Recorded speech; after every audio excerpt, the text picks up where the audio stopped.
Assalamualaikum warahmatullahi wabarakatuh. Pada kesempatan kali ini kita akan membahas tentang upaya tanggap darurat bencana dan prakteknya. Yang pertama, kegiatan saat terjadinya bencana. Kegiatan ini dilakukan pada saat kejadian bencana, namanya tanggap darurat, dengan tujuan untuk menanggulangi dampak yang ditimbulkan, meringankan penderitaan sementara, pertama berupa penyelamatan korban dan harta benda, kemudian bantuan darurat, serta evakuasi dan pengungsian. Pemerintah bersama pihak swasta maupun masyarakat luar, ini biasanya akan turut membantu meringankan beban korban bencana. Tapi masyarakat sebaiknya tidak menganggap dirinya sebagai korban, melainkan sebagai subjek atau penyelamat dalam mengatasi bencana. Banyaknya bantuan yang datang dalam bentuk tenaga, moral maupun material, sebenarnya merupakan sebuah keuntungan yang harus dikelola dengan baik, agar setiap bantuan yang masuk dapat tepat guna, tepat sasaran, tepat manfaat, dan terjadi efisiensi yang cukup bagus.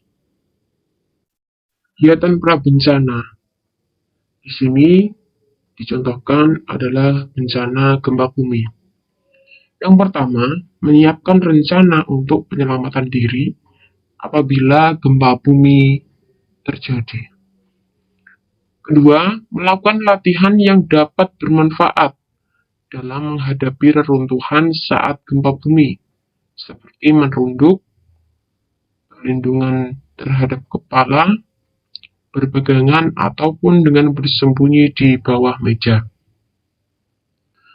Selanjutnya, menyiapkan alat pemadam kebakaran, alat keselamatan standar, dan persediaan obat-obatan. Selanjutnya, membangun konstruksi rumah yang tahan terhadap guncangan gempa bumi dengan pondasi yang kuat. Selain itu, Anda bisa juga merenovasi bagian bangunan yang sudah retak atau rentan roboh.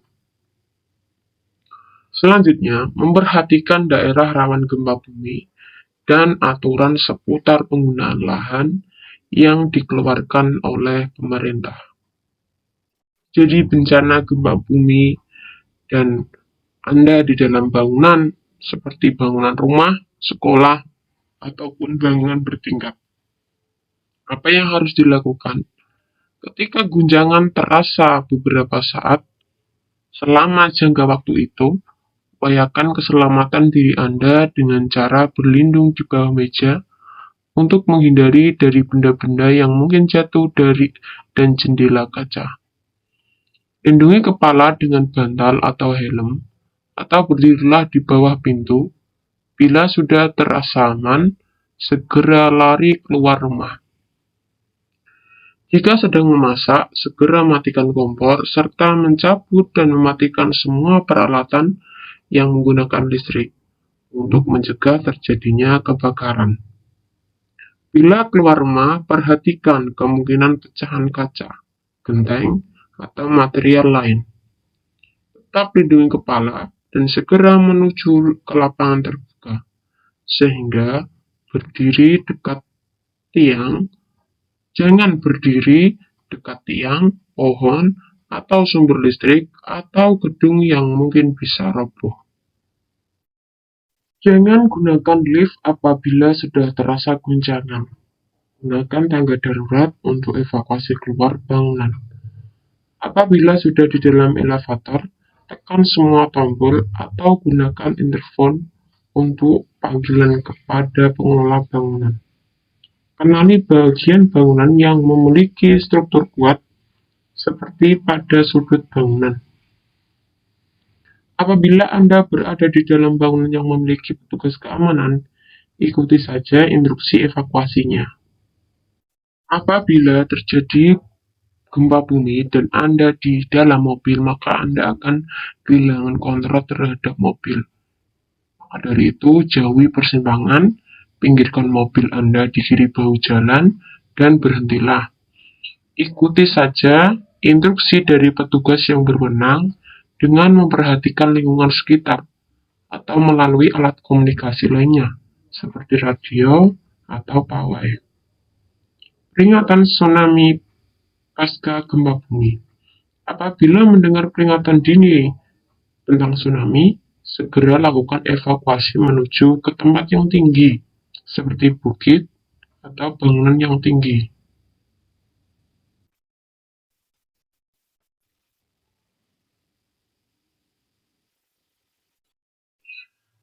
Kegiatan prabencana setelah gempa itu biasanya timbul adanya tsunami. Ketahui tanda-tanda sebelum tsunami terjadi, terutama setelah gempa bumi. Perhatikan intensitas gempa bumi lamanya dan terasa kuat, air laut surut, bunyi gemuruh dari tengah lautan, banyak ikan menggelepar di pantai yang airnya surut, dan tanda-tanda alam lainnya. Memantau informasi dari berbagai media resmi mengenai potensi tsunami setelah gempa bumi terjadi. Kemudian cepat berlari ke tempat yang tinggi dan berdiam diri di sana untuk sementara waktu setelah satu gempa bumi besar mengguncang. Segera menjauhi pantai dan tidak perlu melihat datangnya tsunami atau menangkap ikan yang terdampar di pantai karena air surut. Mengetahui tingkat kerawanan tempat tinggal akan bahaya tsunami dan jalur evakuasi tercepat ke dataran yang lebih tinggi.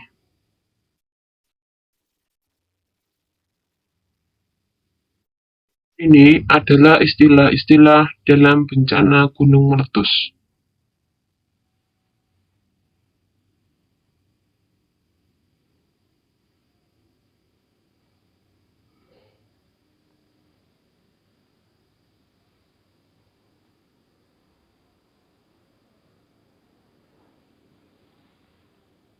Ini beberapa tingkatan status gunung berapi. Ada tingkatan pertama, ini berdasarkan hasil visual, kegempaan dan gejala vulkanik lain tidak memperlihatkan adanya kelainan, artinya normal. Dua, siaga. Kegiatan berupa kelainan yang tampak secara visual atau hasil pemeriksaan kawah, kegempaan dan gejala vulkanik lainnya terdapat kelainan. Tingkatan ketiga, waspada. Peningkatan semakin nyata hasil pengamatan visual dan pemeriksaan kawah, kegempaan dan metode lain saling mendukung. Berdasarkan analisis, perubahan kegiatan cenderung diikuti letusan. Tingkatan keempat, yaitu awas. Tingkatan yang menunjukkan jelang letusan utama, letusan awal mulai terjadi berupa abu atau asap. Ini berdasarkan analisis data pengamatan, segera akan diikuti letusan utama.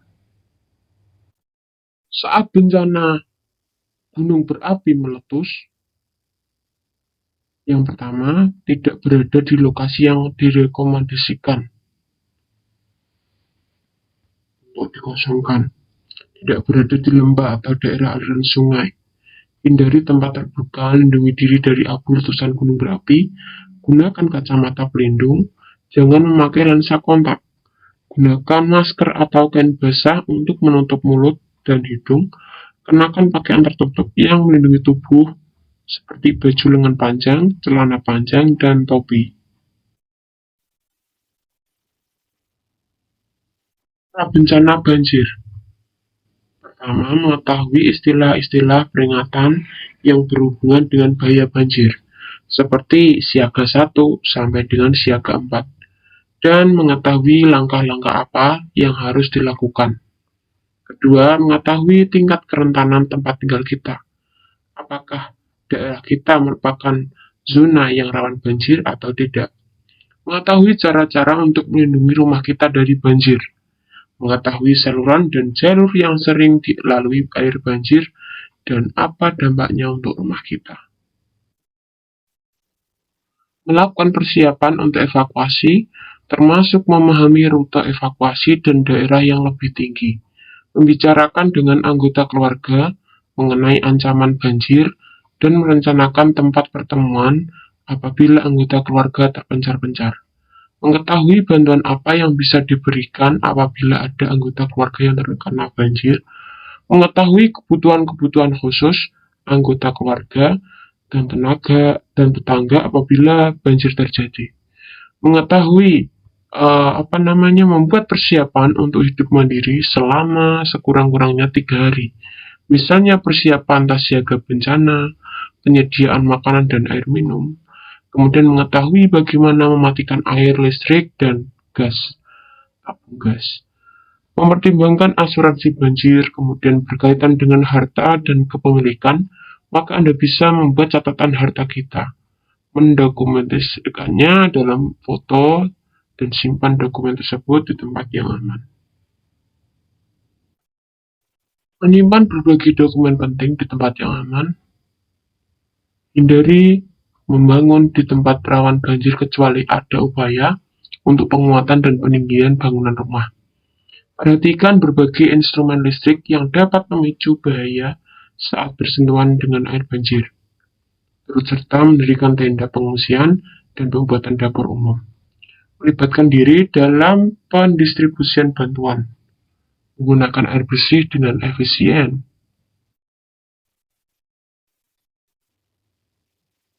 Bencana tanah longsor. Yang pertama, mengurangi tingkat keterjalan lereng permukaan maupun air tanah. Perhatikan fungsi drainase. Kemudian, pembuatan bangunan penahan, jangkar, dan piling. Hindarkan daerah rawan bencana untuk pembangunan pemukiman dan fasilitas utama lainnya. Buatlah terasi ring dengan sistem drainase yang tepat. Penghijauan dengan tanaman yang sistem perakarannya dalam dan jarak tanam yang tepat, khususnya untuk lereng curam dengan kemiringan lebih dari 40 derajat. Mendirikan bangunan dengan fondasi yang kuat. Apa yang perlu kita lakukan jika terjadi tanah longsor? Kita perlu melakukan pemadatan tanah di sekitar perumahan. Juga pengenalan daerah rawan longsor. Pembuatan tanggul penahan untuk runtuhan bebatuan.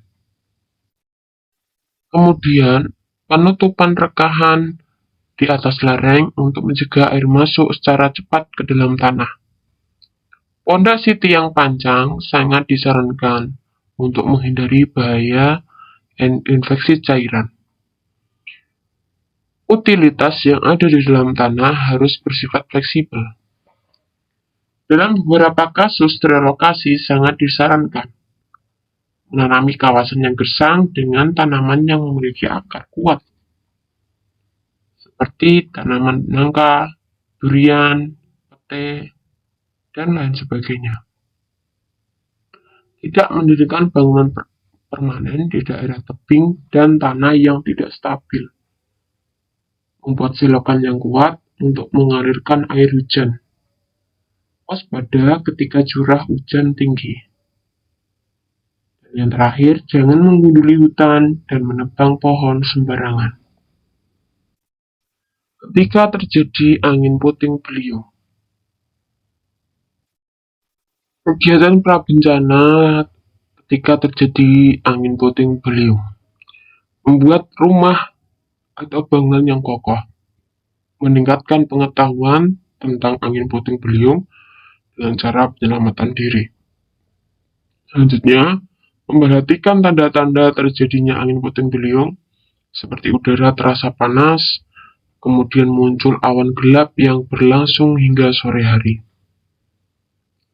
Ketika terjadi angin puting beliung, yang Anda lakukan adalah membawa masuk barang-barang ke dalam rumah, agar tidak terbawa angin.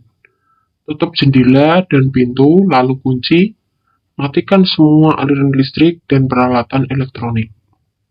Jika ada potensi petir yang menyambar, segera membungkuk, duduk, dan peluk lutut ke dada. Jangan tiarap di atas tanah.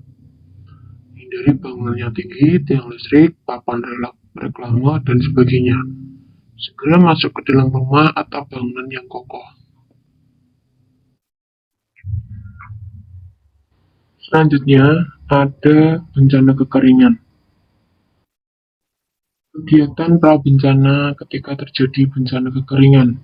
Yang pertama, menjaga sumber atau mata air, gunakan air dengan bijak, tidak merusak hutan atau kawasan cagar alam. Secara kolektif, membuat waduk atau embung untuk menampung air hujan dan dipergunakan saat musim kemarau nanti. Dalam konteks pertanian, memanfaatkan mulsa. Mulsa ini adalah material penutup tanaman budidaya untuk menjaga kelembapan tanah serta menekan pertumbuhan gulma dan penyakit sehingga tanaman dapat tumbuh dengan baik. Selanjutnya, memenuhi kebutuhan keluarga, membuat tandun air di sekitar pekarangan rumah untuk menampung air hujan. Saat bencana terjadi, apa yang harus dilakukan? Satu, melapor dan meminta bantuan air bersih pada pihak yang berwenang, mengatur jadwal penggunaan air yang masih ada, pelaksanaan hujan buatan, dan simak informasi terkini dari radio, televisi, media online, dan sumber informasi resmi pemerintah. Selanjutnya, ketika terjadi bencana kebakaran hutan dan lahan. Selanjutnya, kegiatan prabencana kebakaran hutan. Yang pertama, memberikan peringatan, kemudian melakukan aktivitas pembakaran minimal dengan jarak yang telah ditentukan. Pastikan api sudah mati, hindari membakar ketika cuaca berangin. Saat bencana kebakaran terjadi, yang pertama, apabila tidak memiliki kepentingan, jangan keluar rumah. Tinggal di rumah. Tutup segala akses udara berasap yang bisa masuk ke dalam rumah, dan juga udara dalam ruangan sebersih mungkin. Nyalakan AC atau filtrasi udara. Jika tidak memiliki AC dan terlalu pengap untuk tinggal di dalam rumah, carilah perlindungan di pusat. Segera periksa ke dokter bila memiliki gangguan jantung atau paru-paru. Cukupi asupan air putih, buah, dan makanan bergizi. Lindungi lubang pernafasan dengan masker ketika beraktivitas di luar ruangan. Berikut ini adalah rambu ancaman bahaya yang perlu diperhatikan untuk meningkatkan kesiapsiagaan.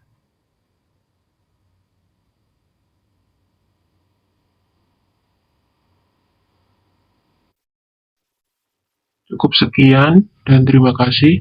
Wassalamualaikum warahmatullahi wabarakatuh.